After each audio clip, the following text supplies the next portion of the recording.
Show, mambo vipi? Hii ni Hotbiz Media na mimi ni Remy Redima, na leo kwenye anga la michezo nimekuletea habari kadha wa kadha, lakini habari kubwa ni kwamba siku ya leo Yanga wanaingia dimbani kwa ajili ya kumkabili Silver Strike kwenye mchezo wao wa marudiano wa kombe la Afrika, yani CAF Champions League.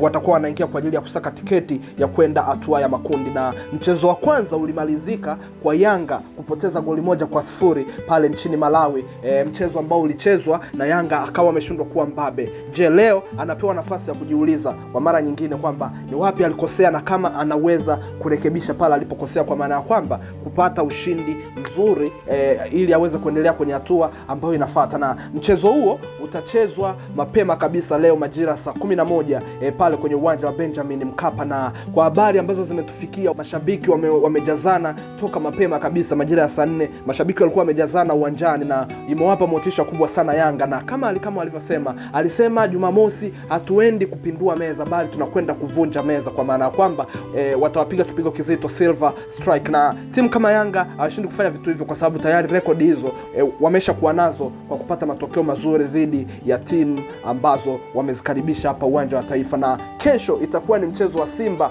dhidi ya Nsingizini kutoka Eswatini, lakini Simba tayari wana goli 3 kibindoni. Wanapokuja uwanja wa Mkapa wanakuja kwa ajili ya kutamatisha mchezo huo na kuingia hatua ya makundi. Azam tayari wameshatanguliza mguu mmoja, wapo katika hatua ya makundi baada ya kushinda ushindi mzito wa goli 7-0 dhidi ya KMKM kutoka pale visiwani Zanzibar.